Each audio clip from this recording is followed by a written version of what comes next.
And guys, here is Adnan Hendrick. He will be sharing knowledge about securing the modern workplace. So over to you, Adnan. Take your Hey, time. thank you, Adnan. Always sounds like like we're talking to ourselves when we're together. It's nice seeing you Yeah. again. Well, hello and welcome to the session, and thank you for the team for having me. My session will be looking at securing the modern workplace. So I'm Adnan Hendricks. I basically work with Azure, Microsoft 365, and security. And people can follow me with my at microspecialist overall on Twitter, social media. Um, my day-to-day job is basically working as a consultant. I'm based in the Netherlands, but I practically work all over the world. Helping companies uh, discover solutions to their challenges using cloud and the products I mentioned before. Hopefully, the next conference will be a physical one in Pakistan. You know, the world is opening up again, and Adnan and the rest of the guys know that I like to travel. So I can't wait to, get to Pakistan, enjoy those Pakistani food, especially the chicken karai and some Pakistan biryani that Adnan, is always Yeah, posting on his waiting social for you. media. So I hope to get an invite one day, guys. No pressure. Yeah, Well, sure. this session I, is really to show people how they can provide secure access to their environment with a zero trust approach. And me being me, I like to do minimum effort with maximum impact.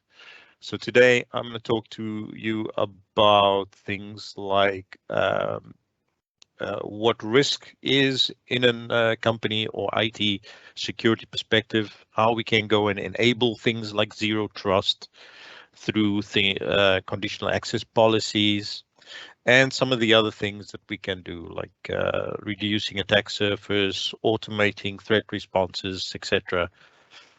So when looking at the new way of viewing security, the perspective is to move from a zero trust principle.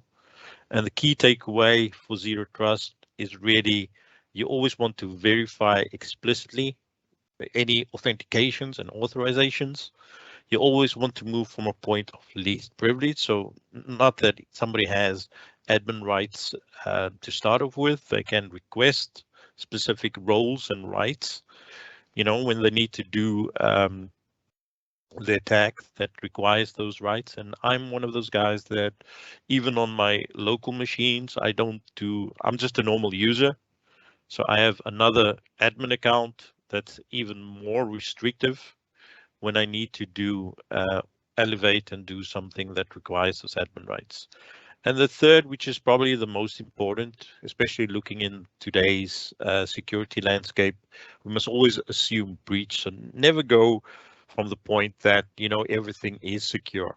And I've spoken to lots of directors and IT managers, and quite often that's what they always thought. They always thought that they were secure, they had everything that they needed to do, but yet they were vulnerable and got hacked. And in some cases, this happened, before um, the Corona period, which has lasted like 2 years, and some of them are still rebuilding the entire organization. So, the impact of a breach can be immense. Um, so that always leaves them with a dilemma. So we're going to look at securing the modern workplace from a zero trust perspective. And it always starts with securing the identity. So we're going to look at things within Azure AD that provide security. And the next things is also protecting the device, data and applications, and also things like the actual information. So looking at a zero trust architecture overview in a Microsoft landscape, some of the products that I've mentioned, you'll see that you have on the left Azure AD, identity protection, that pretty much protects your identities and can secure those. And then we have Defender for Endpoint, which defends the client or the devices that we can apply policies to. And with the zero trust, we can apply policy enforcement. So if an identity is been compromised, or a client is either not compliant to our security uh, uh, principles, or has also been compromised, we can then immediately, block access or the authentication. So we can immediately evaluate based on certain properties and things that either the identity or the client might be at risk.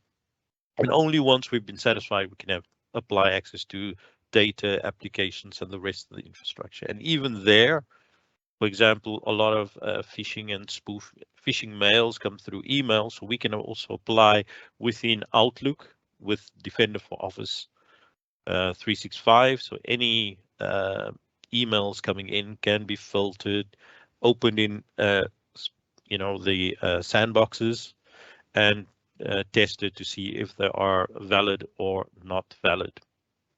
So like I said, this is pretty much from a Microsoft perspective. But the nice thing with these products is they also work with clients that might not be necessarily running a Microsoft software.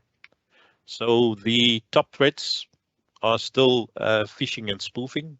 Number one, password spray and breach, replay, or leak credentials. So password guessing, you could in fact say, but it's not really guessing if the hackers already bought your password. So in that case, it's like, half ownership. And quite often I advise people, or recommend to them, those things that you get on social media that do try to do social engineering hacks, where they try to find out some of the questions that quite often get asked when you can reset your password, like which street did you live in, what was your favorite pet, etc., etc. So social engineering does most of the damage. And if we face it, humans, we are creatures of habits. So, we are usually the weakest link in some cases. So usually here I like to, just show some examples. So this was a hack. I believe phishing emails, the Federal Board of Revenue in Pakistan, for, where all your tax money goes. And it's not, an isolated incident. This incidents happen all over the world. So many, government companies fall victim to these kind of phishing emails. It looks valid, and then an employee clicks on them. So if they had Defender for Office 365, they could have had some of the protection in that. Another one, banks, quite often they are in this case, Pakistani bank came under cyber attack as well. Closer to home, here by me, a local community fell victim to ransomware, and this is where the IT director thought they had everything. The initial ransom demand was 50 bitcoins, and they actually went through some time to think, should we pay it? Shouldn't we pay it? It was actually a moral dilemma, I believe. But the problem here was admin account was changed to a easily guessed password. Welcome 2020. Didn't have MFA, and the hackers were in principle active in the environment for some time, and then just at one moment, admin account was quickly reset. They picked that up, and the rest is history. They're still busy rebuilding the infrastructure, and the 50 bitcoins that would have been the ransom demand, eventually the cost to rebuild everything is above 40 million euros. So quite a lot of damage there. The network wasn't segmented.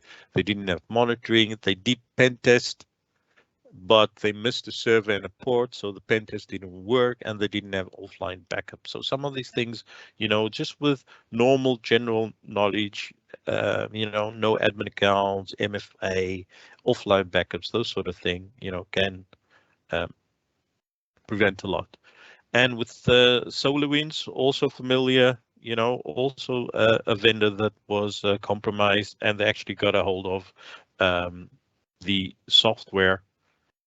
So they compromised 50 plus Microsoft customers, security and software firms, and IT providers. It was quite a impactful hack. The next impactful one, also not so long ago, should be familiar for everybody, Log4j, Log4 shell, where the critical vulnerability in Apache library.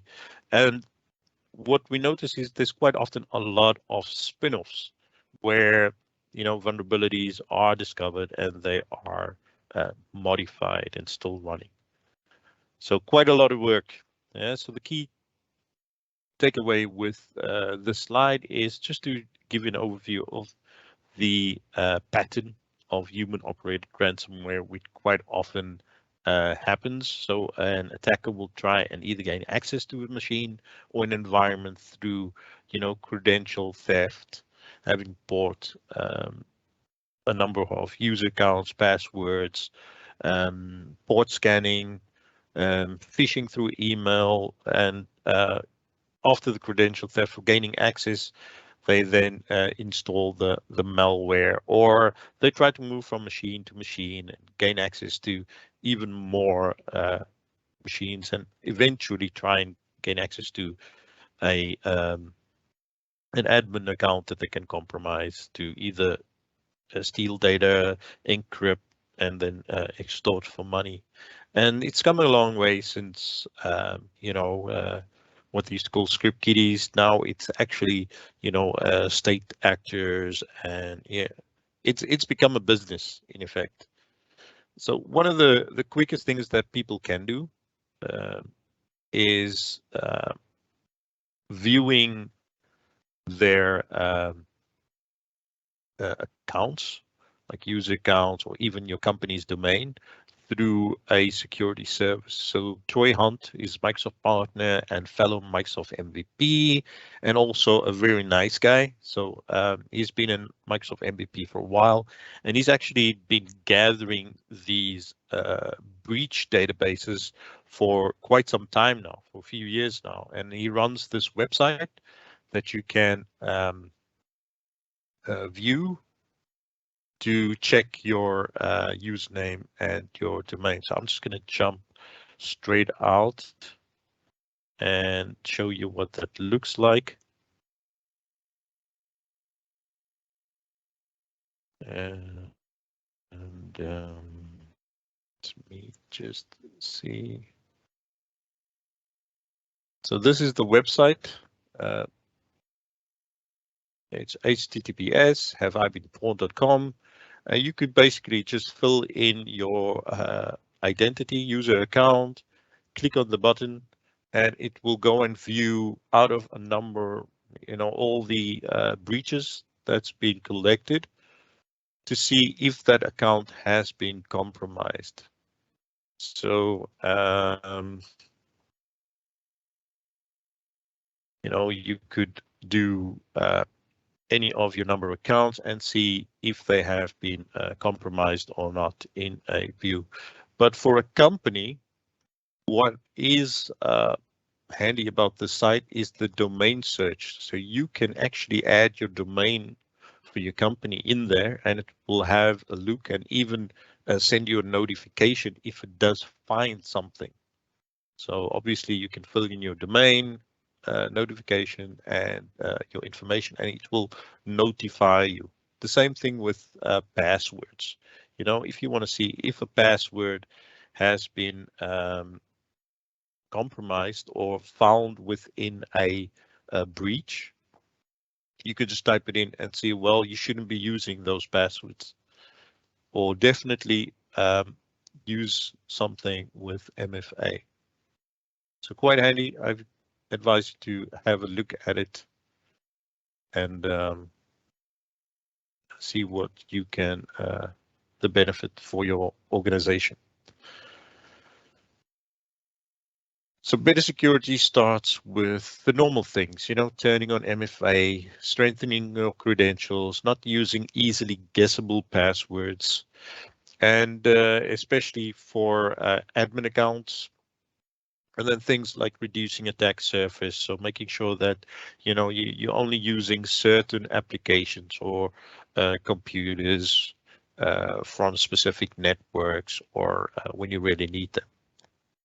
Definitely, I'd suggest using some sort of cloud intelligence and enabling end user self-servers, like letting people be able to have access into their sign-ins and also changing things like their passwords when required.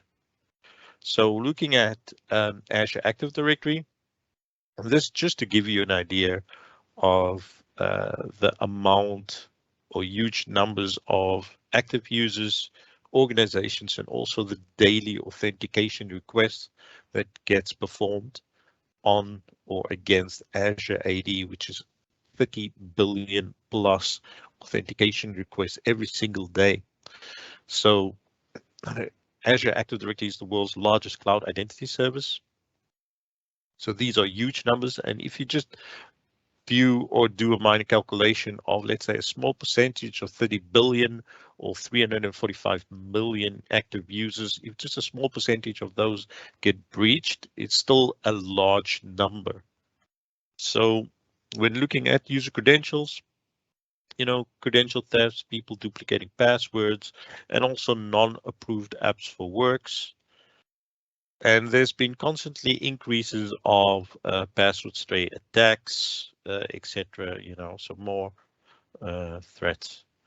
The quick wins is usually just to enable things like security defaults on your Azure AD. And what that is requiring all users to register for MFA, so multi-factor authentication, enforcing administrators to perform MFA when they need to do something, blocking legacy authentication protocols, things like enforcing MFA when necessary, so maybe the identity or person doesn't have to add or enable their MFA all the time, but if something looks dodgy, you definitely want them to do that. So we're going to be looking at some of these in a bit. And also protecting those privileged activities like access to management portals. Generally, I advise people to not use any domain admin anywhere. So except on maybe domain controllers. So those access rights are removed from all servers, and specific admin roles should be implemented.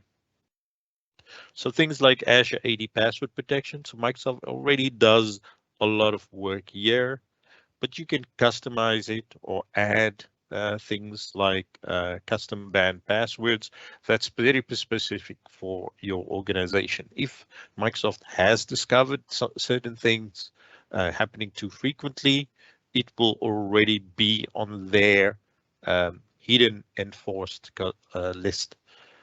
So there's a lot of wins a year, and also things like blocking legacy authentication. So old clients and applications that can't enforce MFA or do a MFA challenge. So that already reduces 60 to 70% of authentications in specifics. But once again, you have to evaluate within your organization, because I still come across lots of companies running really old systems that can't do any MFA.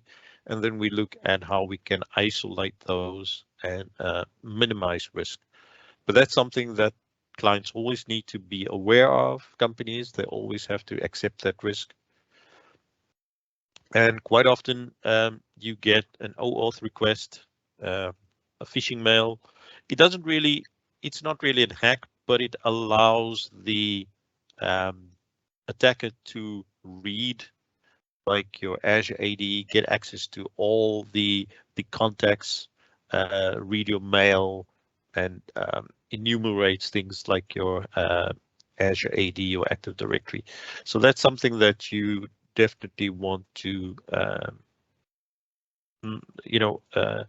learn, teach your users about, not to just accept these kind of things. And most of the times it's the application asking for consent. So you don't just want to have all users accepting consent of these applications. So sometimes these applications do what we call overprivileged requests, where they want to have more rights than they actually need. So you as an administrator can also, modify that by only allowing admins, and users need to request access so that an admin or group owner can consent for the application. So we can have a look and see where you can also do this in enterprise applications.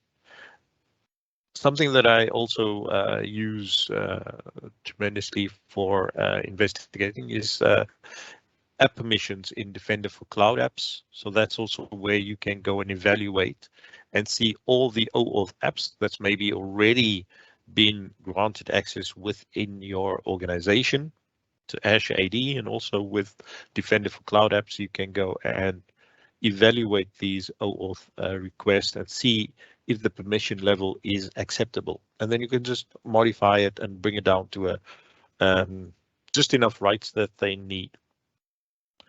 The first item in your toolbox should definitely be utilizing Azure AD Identity Protection.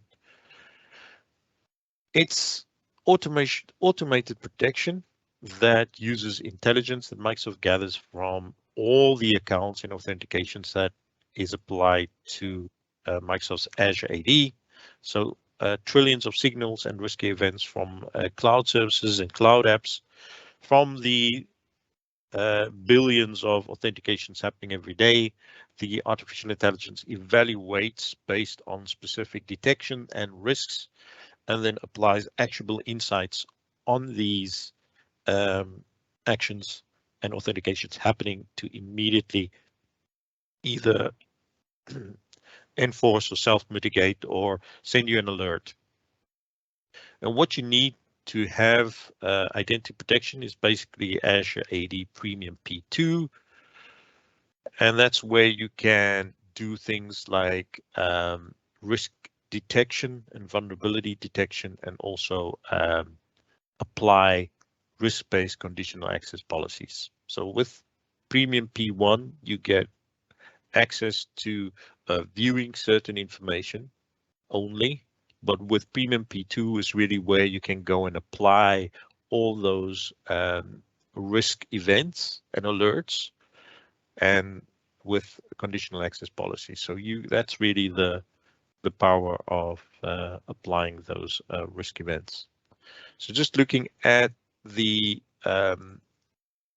Azure AD overview for security and identity protection, it will give you a view of any users that have been detected and deemed as risk, or any sign-ins. So sign-ins that might give a risk is a sign-in that may be signing in from a location it's never been signed in, that's out of the ordinary. Or let's say your company is based in Pakistan, but the user has signed in the office, and in half an hour he signed into an office somewhere in New York. So that's something that would deem impossible travel within an half hour. So those kind of things will definitely flag alerts as a risky signing. And then you can go and view those sort of accounts. I'm just going to jump straight into my tenant and show you what it looks like. So logging into my Azure AD Admin Center, I'm just going to jump straight into Azure Active Directory.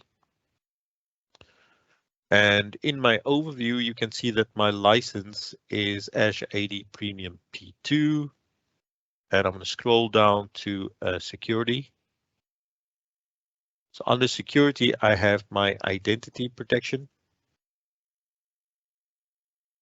And this is the overview. I see in my little overview dashboard, I already have a medium risk user. So I'm just quickly gonna show. So I've got a user, and there was recent state, a risky sign in.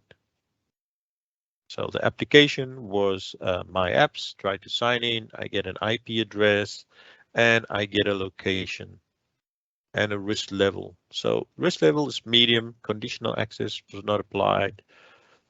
Risk level at real time was really high. So I hope and I know that it was blocked. And then we can see the location. So immediately I see this user doesn't have any, work or offices in Denmark.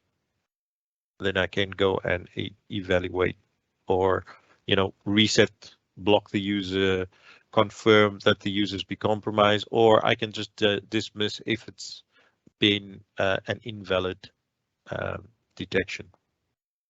So within my identity protection, we can assign the user risk policy and also the sign-in risk policy. So this is where we can utilize the intelligence that gets controlled. We can apply to either all users, or in my case, I've applied it to a specific group of users within my demo environment. And these are my modern workplace users. So I don't need to have all my accounts. It's really just maybe specific accounts that are, they are working in a modern workplace scenario or environment. I can specify the user risk, that the likelihood that a user might be compromised. So I've set it to high. Depending on your environment, you might want to set it to medium and above. So if it's more secure environment, even medium risk events you want to have flagged. But I left it as high for my demo environment. And then the control here, I can specify if I immediately want to block access or allow access if it's medium or low, but require the user to change password. So I'm just going to leave it to block access and I immediately enforced it. Same thing with my sign in. So this is basically an authentication, a user signing in. And I've also selected with my same group, sign-in risk is also high, and access, I've also said block access if the intelligence or identity protection finds a sign-in that has a high alert level, and that's also enforced. So lots of reporting, risky users, any workload identities, user service principals, that are not really user accounts, but accounts that are sitting behind applications or services. I can also specify risky, evaluate those and my sign-ins,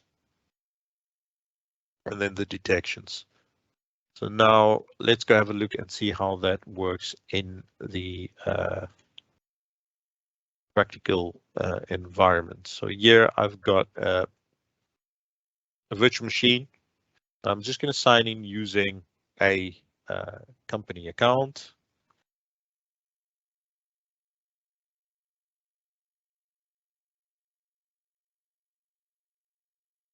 I hope I remember the password. So this is a normal user signing into a cloud application. And just trying to do his day-to-day work, signing into his OneDrive or Outlook, or password is wrong. Okay.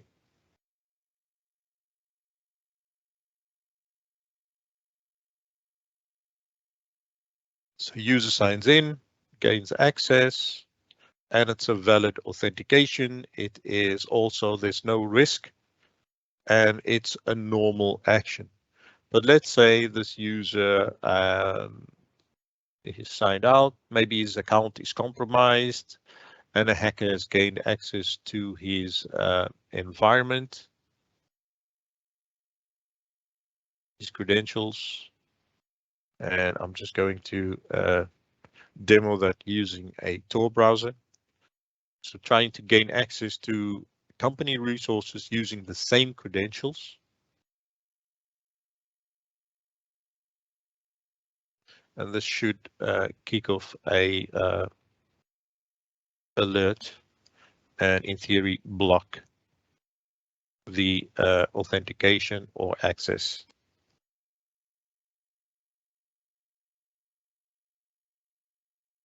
So once again, going to maps.microsoft.com, wanting to sign in with the same user account.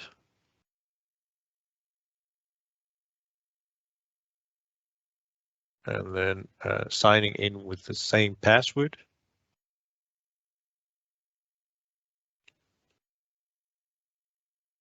And trying to sign in with the stolen credentials, and immediately it is deemed as a risk and the sign in is blocked. So identity protection working as expected. So a Tor browser will try to do anonymous login access, and obviously anonymous access. If we go have a look at the environment that's been set up.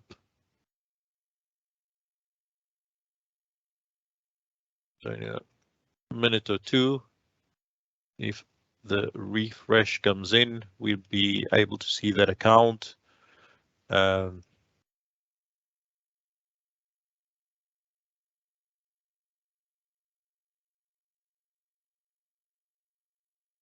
So my refresh is set at 5 minutes. Oh, let's just leave that. So just going to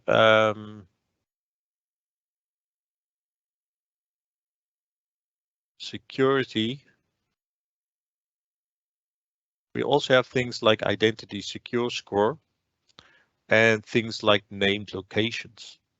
So one of the things that I often do is specify or advise companies to list the locations where they do in fact have businesses, where Microsoft services are maybe running, and to avoid or block any authentications or access from countries where they definitely don't have people working or offices existing.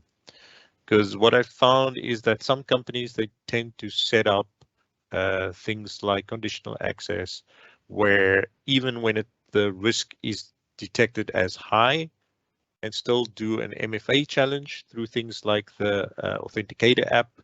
So the user will still get a click OK if you're signing in. And sometimes users, they don't, pay attention. So in some companies I've come across where even though some hacker trying to access from a different location as the credentials, so the user does get an authentication OK to click yes on the app to sign in, is that I found that some of those people just go and click on the app without reading, and then the hacker gets access to the machine or environment. So that's something to always enable. So going back to my session, I just want to show you what the risk events are that gets triggered and with identity protection. So risk is really calculated as the likelihood of severity of an action, and in this case, these activities. So impossible travel, I mentioned, leaked credentials is where, just like Troy Hunt owns a list of leaked credentials, Microsoft, along with other security companies, part of Body, also maintain or get access to any credentials from Azure AD accounts for enterprise users. So they keep a list of those, and let's say your credentials end up being leaked, they will actually notify you of that. And one of the requirements to also have that is to, if you have Azure AD Connect, to do a password hash sync, and you will be notified of any leaked credentials. Things like anonymous IP addresses, like the Tor browsers and certain VPNs that do anonymous IP addressing. In those cases, activity from malware linked IP addresses, maybe a new country that's out of the list or environments, or any suspicious looking unfamiliar sign-in activities that the intelligence evaluates. Because in today's ecosystem, with all these different cloud applications, SaaS applications, devices that we evaluating, authentications across, and taking together all the trends, it's quite challenging for IT. So just once again, setting up the sign-in risk policy is quite easy. Also MFA, some of the things.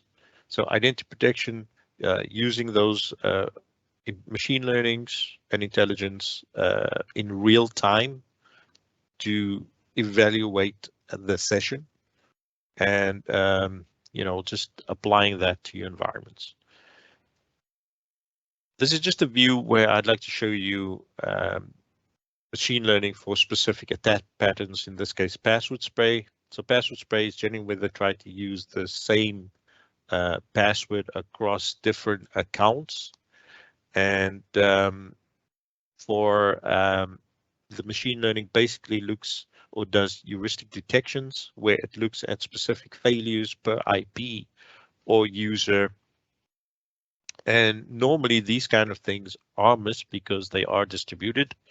But with Azure AD Identity Protection, these things do get picked up, because the power of it is, like, let's say there's a credential breach or attack vector happening in Australia, and a lot of clients are using identity protection. By the time, we wake up in the morning, we already protected against those kind of attacks. So smart password spray detections, the signing occurs, and the machine learning model will look at things like behavior, user agent reputation, request attributes, IP reputation of the source accessing or doing, and also number of different features, including human input. So it's evaluated, and if the user is not under attack or there's no risk detected, it will just sign in. If there is risk detected, it will be marked as compromised. So we've already looked at utilizing or applying risk within security. We can look at conditional access, where you can use those alerts within our organization to enable the zero trust approach. So I can set up a conditional access policy where I can evaluate, in this case, my specific users, and I can specify all my cloud applications. And this is where I can evaluate based on the user risk, the sign-in risk, also things like locations. So if I go back to my secure access policy, in this case, this is where I've blocked all my cloud apps if my user risk is high, or if my sign-in risk is high. So every time any authentication happens within my organization, this conditional access policy is applied. So in my case, I haven't enabled it yet. It will only report, but if I click on enable policy, it will go and block that access. So this is really the power of applying those identity protection risk alerts within conditional access. And I always view conditional access as the glue that really ties in the security with your access controls, your device, and also the applications or company resources. And the nice thing is that depending on the number of conditions that you can go and apply, your access controls, you can also say, well, instead of blocking access, I still want to do another test to see if it is the actual user. So if it does happen to be a high sign-in risk, I can always require another MFA challenge. I can also evaluate my device to check if the device is compliant. At the same time, I can try and enforce that it has to be a company hybrid Azure Id join device. So this is where I can definitely filter and make it more specific, and also ensure that my device is managed by the company. So this is where I can go and fine tune these conditional access policies for very specific high access requirement, high secure applications by enabling a number of these requests. And only if all the selected controls match, then that person can still get access, so that the risk has been re-evaluated every time. So the last two is managed devices and applications. I'm just going to leave it as is. Some of the other ones that I have is blocking legacy authentication, which is been managed, and that's just as simple as specifying configuring client apps and blocking the legacy. And then my third one was where I only allow specific access of different IPs. So I have set it up in this way where I have all my locations are blocked, and I exclude only the company sites. So only where the company sites exist, the access conditional access policy is evaluated.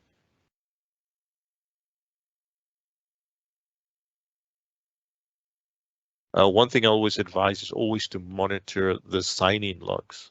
So this is where you can get quite a lot of information, and it's quite handy to have a look at some of the applications and also the failures, because quite often this is where you can go and filter. You can specify, choose specific columns. For example, you want to see the operating system, the device, and if things like conditional access, the authentication requirement, and IP addresses, etc. Also the usernames, and if the conditional access has been applied. So you can always go and view a lot of these failures to see if and what the reasons were that the authentication didn't go through. So this is where you can go and evaluate those. And quite often you can also use the Microsoft Graph if you're more into just accessing the graph for troubleshooting and viewing failures from different. So you get quite a lot of information. So you see, location information, device information, if it's been managed, if it's compliant. So these are some of the information that you can go and use to evaluate authentication access. And then it just with password in the cloud, succeeded, conditional access, wasn't applied, etc.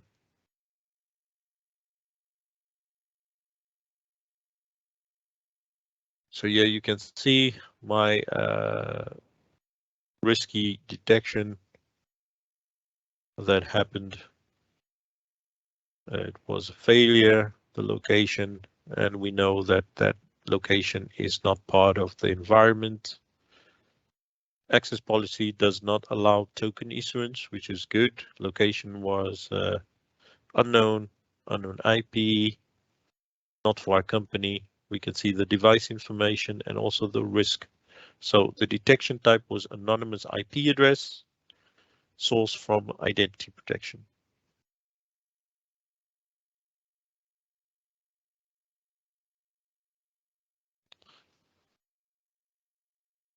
So going back to my presentation.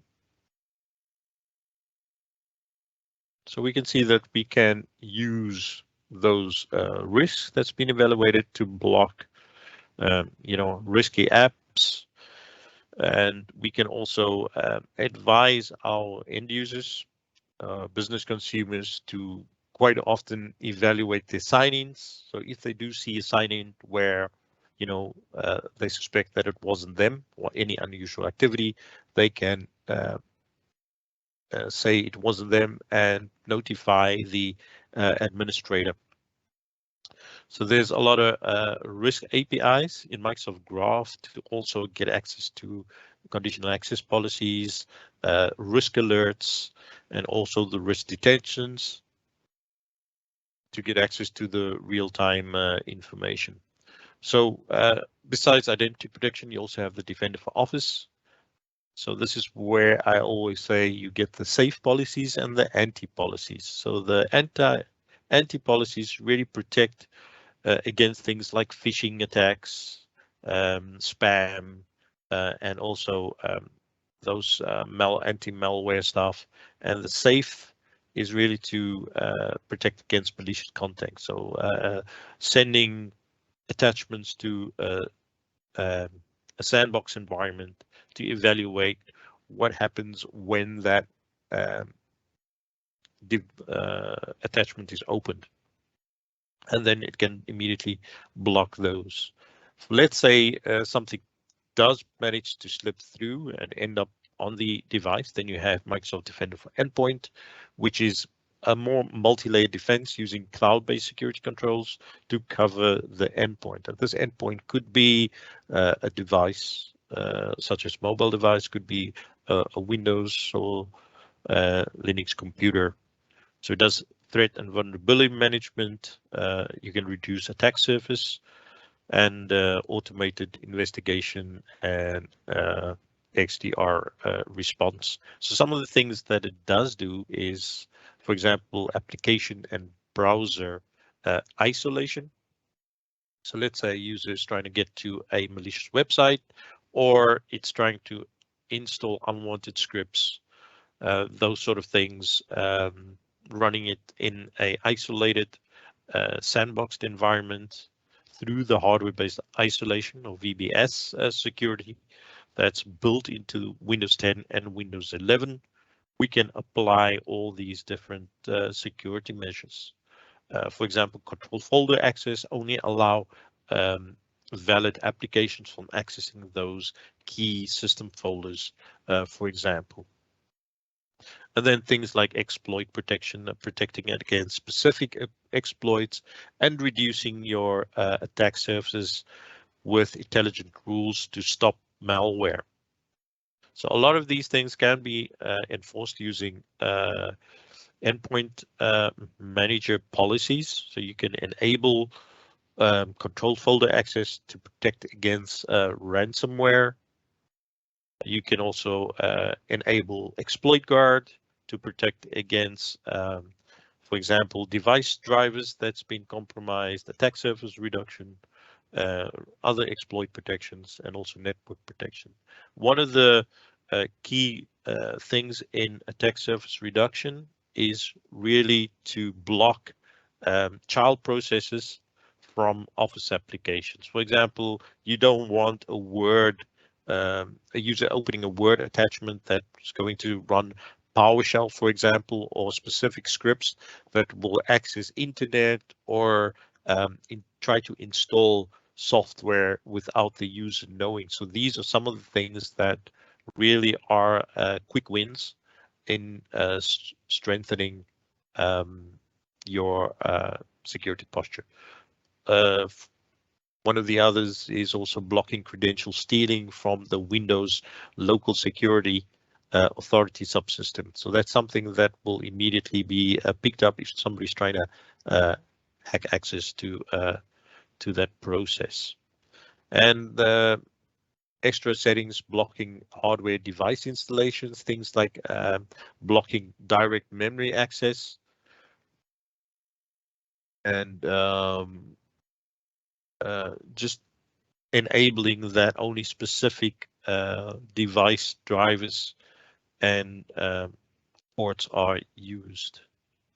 So one of the key things that you also would want to do is to block untrusted apps from USB drives, those USB devices that quite often just get left somewhere, and hackers just expect you to access your device and allow them to, you know, hack things like DMA or access your machine through the USB processes. So with this, you can block those kind of processes from USB. So with all these different Defender applications, you can actually use things like Defender for Cloud.